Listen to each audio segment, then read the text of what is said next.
Hey everyone, and welcome back for another deep dive. Yeah. Today we're going to be looking at something that's Debate? pretty fascinating, I Yeah, think. yeah.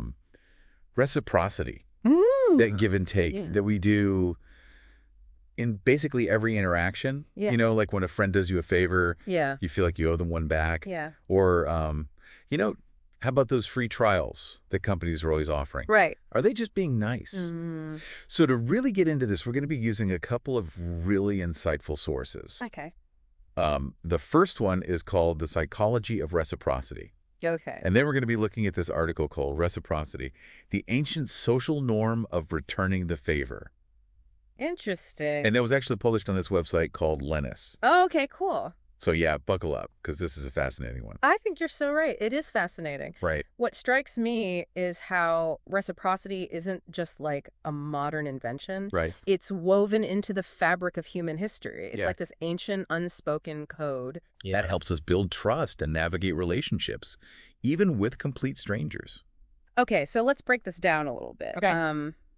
The psychology of reciprocity defines reciprocity as that feeling of obligation that we get when someone does something for us. And we almost feel like we have to return the favor. Mm-hmm.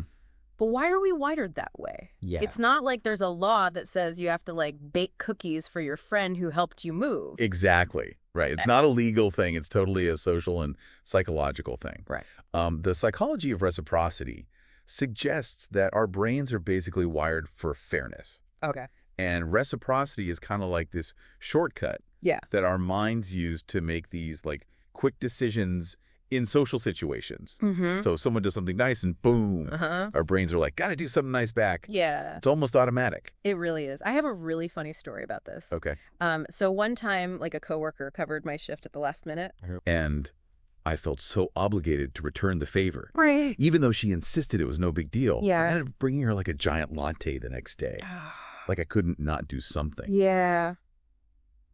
So do you think that's just how we're raised to be polite, or is there like something deeper going on? That's a great question. The sources actually seem to say it's a bit of both. Okay. The psychology of reciprocity talks about how this need to reciprocate plays a huge role in building trust. Okay. When someone reciprocates our actions, it signals that they're reliable and that they value the relationship. Right. And over time, this back and forth strengthens our social bonds. Yeah. And from an evolutionary standpoint, those strong social bonds were crucial for our survival. Oh, that's so interesting. I never even thought about it from an evolutionary perspective. Yeah. That really puts things into perspective. Okay, so we've established that reciprocity is this really deeply ingrained thing. Right. But how does knowing about this actually help us navigate the real world? Mm. I mean, can we actually use this knowledge to our advantage? Absolutely. Okay. The psychology of reciprocity and reciprocity. The ancient social norm of returning the favor both highlight how understanding this principle can be incredibly useful, Okay. especially in a business context. Mm-hmm. They break down reciprocity into three main types: generalized, balanced, embrace yourself, negative. Negative reciprocity. That sounds juicy. But before we get into that, Yeah. can you give us like a rundown of all three types? Of course. Maybe with some real world examples Yeah. to help us kind of wrap our heads around them. Let's start with generalized reciprocity. Okay. This is like the most casual type, Okay. where you do something for someone without expecting an immediate tit for tat. Okay. Like, think about helping a friend move. Right. You're not expecting them to like immediately pay you back in cash. Right? No. It's about building goodwill Right. and strengthening the relationship. Yeah. Now, in a business context, this could look like offering valuable content on a blog for free. You're not directly asking for a sale, Yeah. but you're building trust with potential customers. So that's why companies offer all those free webinars and ebooks. Exactly. They're playing the long game. Exactly. Reciprocity. The ancient social norm of returning the favor actually gives a couple of great examples of this. Oh, yeah.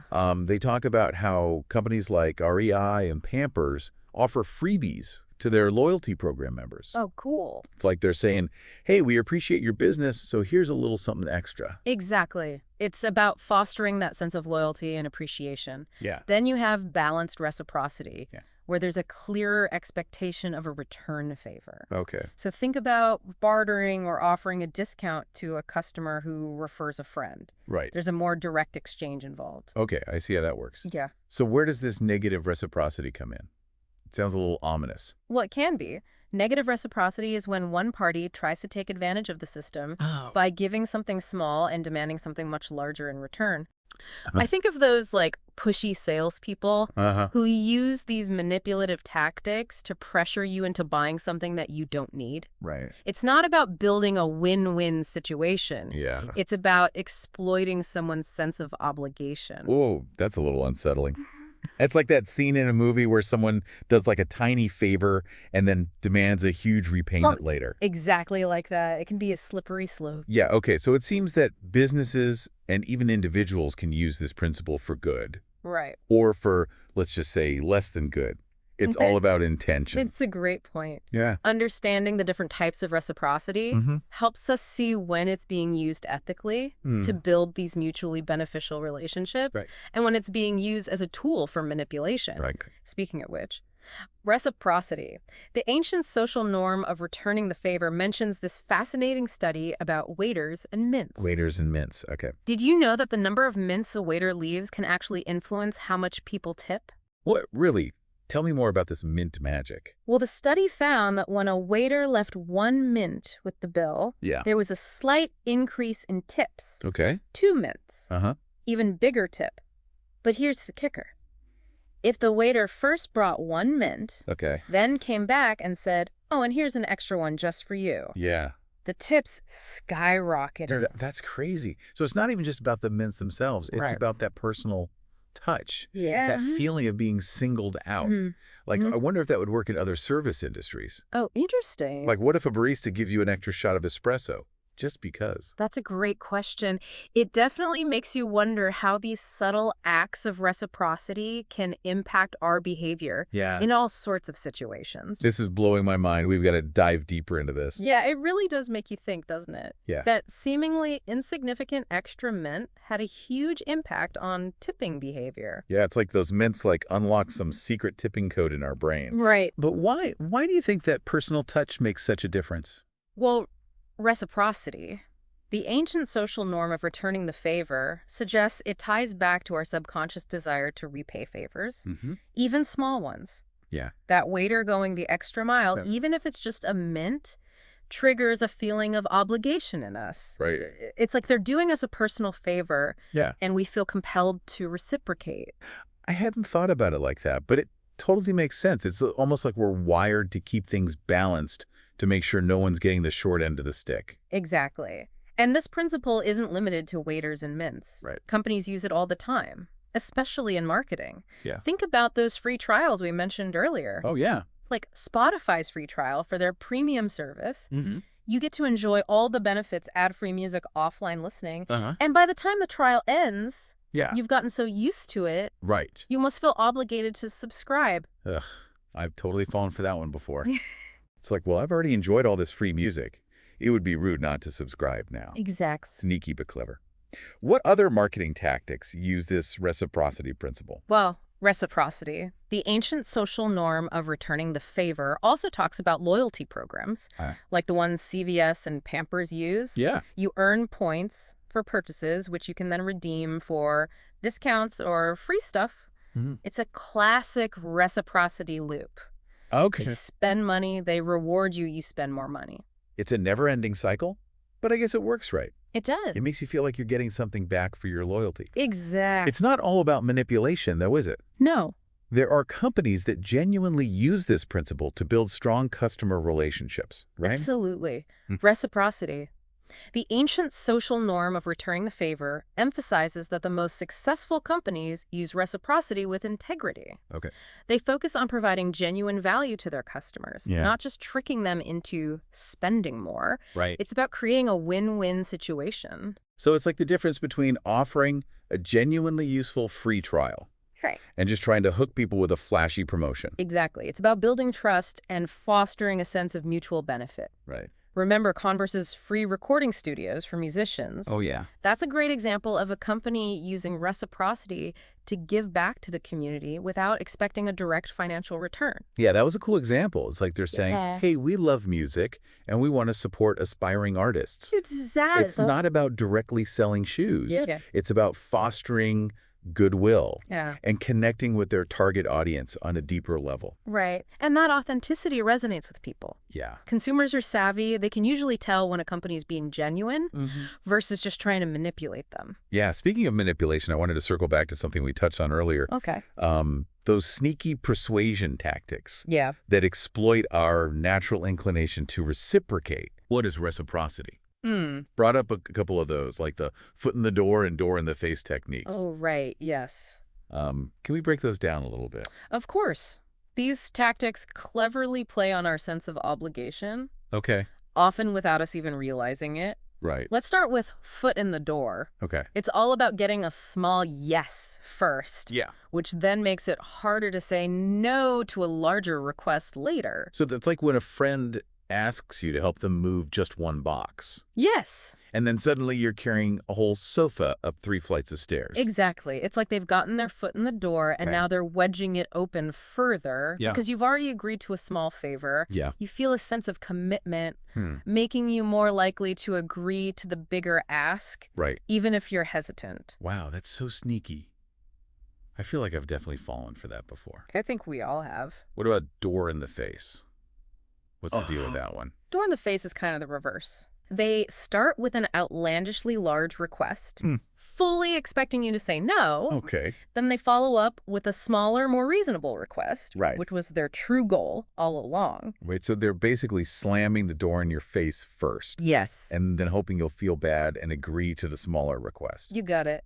It plays on our desire to compromise and not seem like we're being difficult. Right. They've made a concession, Yeah. so we feel pressured to reciprocate Okay. by agreeing to the smaller request. Okay. That's clever, but also a little manipulative, right? It can be. It all depends on the context and the intentions behind it. Right. Sometimes it's just a harmless negotiation tactic, Yeah. but other times it can be used to take advantage of people. So how can we protect ourselves from these sneaky tactics? Mm-hmm.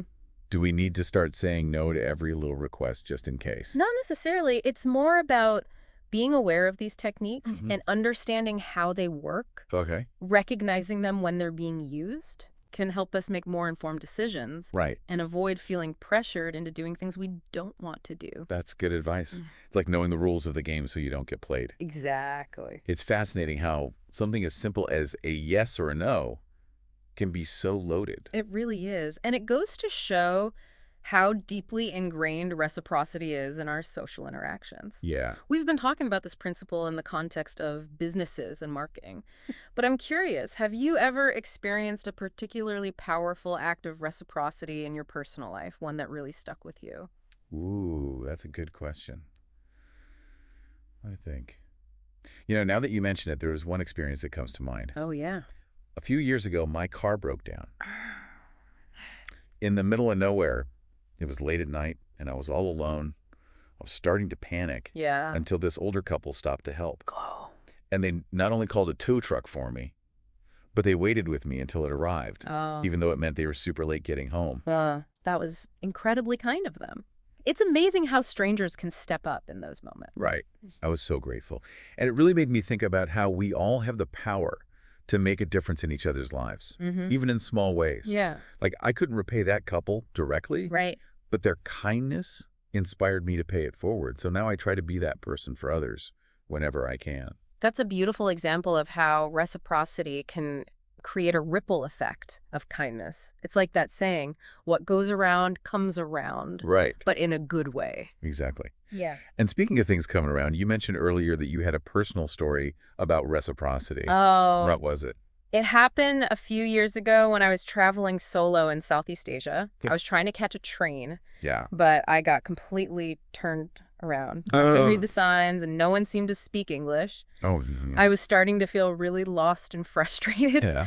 until this local woman noticed I was struggling. Even though we couldn't communicate verbally, Yeah. she used hand gestures and her phone's translation app to help me find the right platform. That's so nice. She even bought me a bottle of water, which was so thoughtful because it was incredibly hot that day. That's so sweet. Hmm. It's amazing how people can connect and show compassion, even when there's a language barrier. It really is. It sounds like Her small act of kindness really made a big impact on you. It really did. It reminded me that human connection transcends language and cultural differences, Yeah. and it reinforced my belief in the power of reciprocity. It made me want to go out of my way to be kind and helpful to others, knowing that even a small gesture can make a big difference. It's like those little acts of kindness create like a web of interconnectedness, reminding us that we're all in this together. I love that way of putting it, and it brings us back to the core of reciprocity. It's about building and maintaining those positive relationships, Yeah. about strengthening social bonds and creating a more harmonious society. Well said.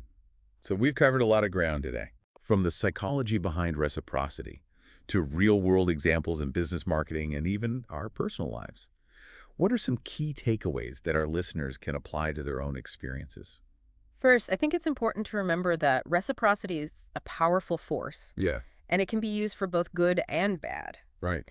Being aware of the different types of reciprocity and those sneaky persuasion tactics can help us make more conscious choices in our interactions. Right. It's about recognizing when someone is genuinely trying to build a mutually beneficial relationship Yeah, versus when they're trying to manipulate us. exactly. And on the flip side, we can use this knowledge to be more intentional about our own acts of giving. Absolutely. Sometimes the smallest gestures, a kind word, a helping hand, even just a genuine smile can have a profound impact on someone's day. It's like we all have the power to sprinkle a little bit of reciprocity magic into the world. I love that. And who knows, maybe that small act of kindness will trigger a chain reaction, inspiring others to pay it forward and creating a more positive and connected world. That's a beautiful thought to end on. This deep dive into reciprocity has been incredibly insightful. I feel like I'm seeing the world with new eyes now. Me too. It's amazing what we can learn when we take the time to explore these seemingly simple concepts. Well, that's a wrap on this deep dive. We hope you enjoyed exploring the power of reciprocity with us. And before we sign off, we want to leave you with a question to ponder. What's one small act of giving you can do today that might make a big difference in someone's life? Remember, it doesn't have to be anything grand or expensive. Sometimes the smallest gestures have the biggest impact. Until next time, keep those minds curious and keep those hearts open.